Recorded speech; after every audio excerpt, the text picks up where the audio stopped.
Chris here, back with another bike from NOKO. I first reviewed their Forza. I was really impressed with that model.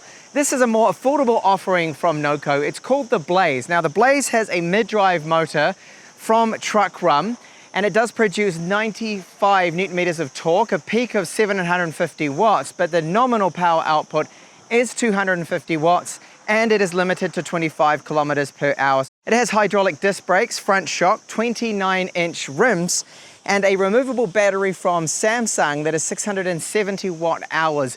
It's capable of giving us a range of well over 100 kilometers, up to even 120 kilometers, NOKO claims. And yes, this bike is designed in Italy, and I'll show you why the NOKO Blaze here is a very versatile bike for its €2,199 price point.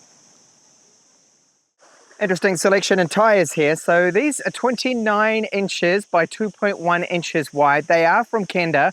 They're called the Cadre. So they are very strong tires, reinforced with a little bit more wire in there. And the tread pattern, well, this is more cross-country off-road. I would have personally liked to see more of a road tire on this, a city-style tire for better rolling resistance. However, this is a bike that you're supposed to be able to pretty much ride everywhere. So it kind of makes sense that NOKO went with this tread pattern. Our mudguards are made out of plastic, which is good. It means they will not chip from stones, they won't rust or corrode or anything, and they cut down on any vibrations, which I'm not hearing from them at all. The front shock, this is from Suntour. Now they worked in conjunction with NOKO for this particular shock here. Now travel, I have measured 80 millimeters on this. You have adjustable preload, and you can lock it out completely if you wanted to do so. We have a quick release here on the front hub, also on the rear hub. Now the brakes, 180 millimeter at the front, 160 millimeter at the rear. The brand of them is Ponglung, if I'm pronouncing that correct. Haven't heard of them before, but they are hydraulic. They do work really well, which you see later in my tests. Kickstand does support the bike's 26.8 kilos just fine. I have noticed that there's a little bit of play and movement in the kickstand here. And oddly enough, I have noticed that NOKO did put a little bit of rubber gasket behind it. So perhaps they're aware of this, but it doesn't rattle, doesn't make any noise. It just happens to move a little bit here, even though I have tightened those bolts right up. So that's just one thing that I need to look at to address. I don't like the fact that it moves a little bit. It's just a very minor complaint from me. Now, very good brake lights on this at the back. So they're on all the time when you turn on the front headlight and these rear lights. Now, what I like about them is there's visibility from not only the back, but also the side, and they are quite bright. However, they're not two-stage, so this means that when you do brake, they don't get any brighter, or they don't light up any additional LEDs, unfortunately. But they are really bright, as you can see, which is great. Just like the front headlight, it's one of the brightest that I've covered recently, and I do like the way that it lights up all the area around the bike, and this just adds to safety. People can see you a lot better. And not only that, you can of course see any obstacles in front of you that you may have. So it is very bright. There are these strips either side that are a little bit difficult to see right now in the daytime, but at night you can see those. Those are always on, and this is of course integrated into the handlebar, so I do like this design choice. Bike rack has a reflector right here. It can handle up to 25 kilos. That means you can put quite a bit on this, and it doesn't make any rattling or vibration noises, which is very good. Our seat, very comfortable. There's a little bit of padding on it. It's not the widest or the most cushioned seat, but I do like it. And we have a quick release here for our seat post.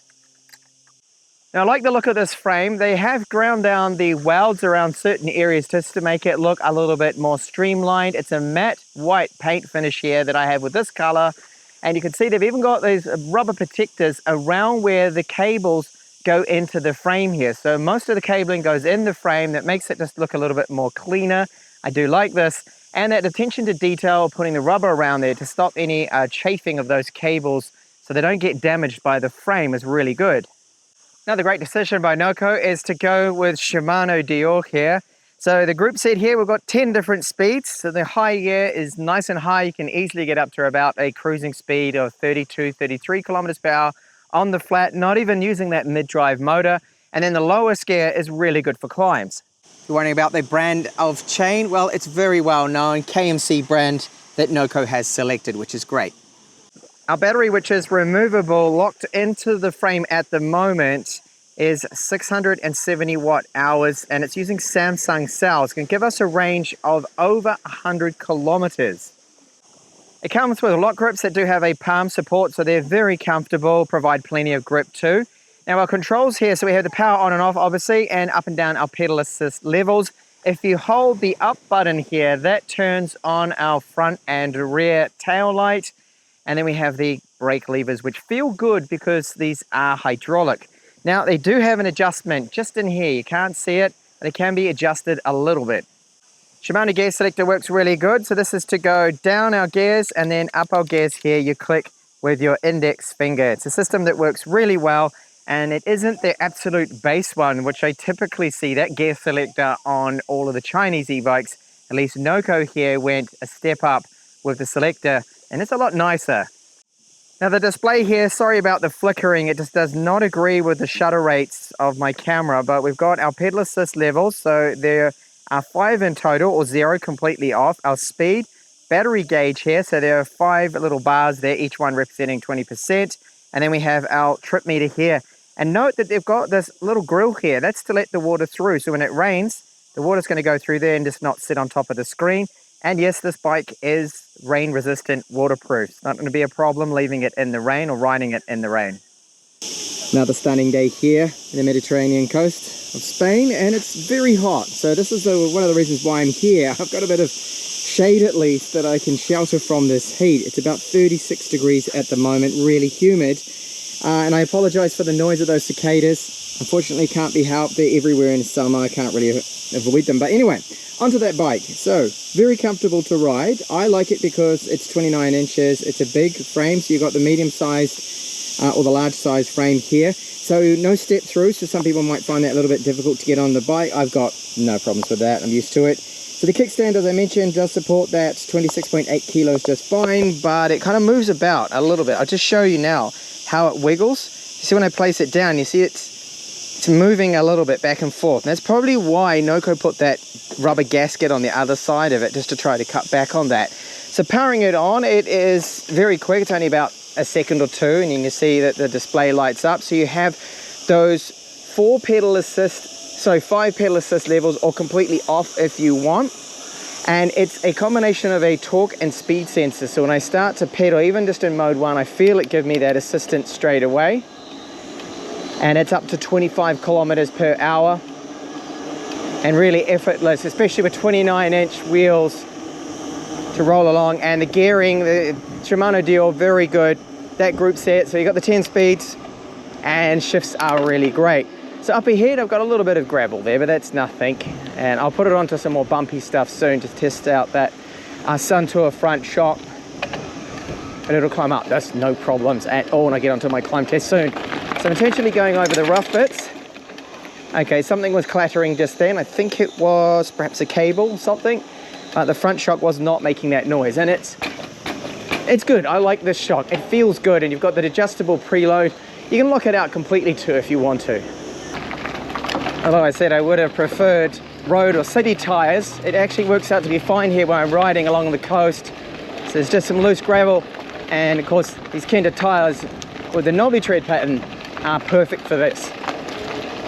So this is where the bike is really perfect bike lanes. Now when you cycle up to 25 kilometers per hour, you can exceed that speed quite easily. The motor cuts out at 25, but when I get it now into the top gear and start pedaling along, I can easily get the bike then up to 28, 29, 30, 32 kilometers per hour. You don't get stuck. I feel you don't get stuck at that limit, which can happen with some bikes where you bounce off the 25, 26 kilometer mark where the motor cuts in and out. Not with this bike. Now if I turn the motor off completely, and I just slow down a little, when I start to pedal, I can feel some resistance from the motor.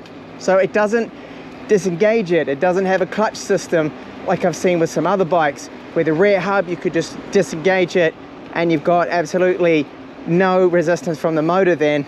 Well, here you do feel it a little. Onto the climbing test part now. I've got a lot of confidence in this. I think it's going to do really well with 95 newton meters of torque, mid-drive motor, and a peak of 750 watts, nominal 250. So pedal assist level number 5. And let's go here. So I'll get it into a slightly better gear. All right, now this is really easy. Once I got it in the appropriate gear, it's fine. I'm doing 16 kilometers per hour, which is pretty much standard compared to most bikes. Oh, there we go. The dogs already aren't happy with me. They don't like the noise of the e-bike motors. So climbing really easy. Very good. What happens if I turn off the motor now, but I'll get it into the lowest gear. The mode now is in 0. And you know what? This is doable. Good gearing on this. Very good. Fine. I could climb up this, but it would take me a while. And I know I'm going to trigger those dogs. They're not happy with me already. So braking performance, a 180mm at the front, 160 at the back from the white post, full on braking. Okay, whoa. Locking up the rear. One dog's got his head stuck under the fence. But well before the post, well just before it actually, sits above average. That's good. The brakes are fine. I could have actually done a better job at braking just then. I was a little bit over 30 kilometers per hour, which I typically test. And I did lock up that rear. So the hydraulic disc brakes, they do work really well with our Blaze. So the range is looking very good. The first bar that I've lost, 23 kilometers covered. And I can see that if you use the lower pedal assist levels, by the way, there's 5 of them, you will then be able to get a range of well over 100 kilometers, which is great. So we've got the 10-speed setup from Shimano Dior with our group set there, and it gives very good climbing performance. This 95 Newton meter mid-drive setup is really good for those climbs, and even when you're not using the motor, when you start to ride over 25 kilometers per hour, the gearing setup, and especially that top gear, is very good to just cruise along and do at least 32, 31 kilometers per hour, which is great. The front shock from Suntour works fine. The brakes, even though I'm not familiar with this brand, they are absolutely fine. As you saw from my braking test, performance is good. Build quality great. Samsung batteries, so that's good that they're using name brand cells. And the overall bike in itself, I think, is well designed, and it's a bit of a hybrid kind of bike here too, with the 29-inch wheels and then the tread being more really a cross-country tread pattern. So you can take it with a little bit of off-road trails, nothing serious of course, and then in the city it's going to be fine for that. My complaints are very minor with this bike, and that is that the kickstand just moves about a little bit, even though I've tightened it up. And I think the tires, I would like to see a choice. Maybe you're going to be riding around in the city mostly, so it would be good to see more of a road style or a cross-country style tire more than this one with a knobbly tread pattern. Improving the rolling resistance would be good there. So all up, I think this is an excellent bike from them. Now the price it does sell for, which is 2,199 euros. I think it is a fair price considering you're getting an Italian designed bike. It's very well planned, thought out. You're getting brand components like Kenda tires, a truck run motor, you have Shimano, and it just seems to be a bike that works, comfortable seat, good riding position as well. Overall, I'm impressed with the NOKO Blaze here.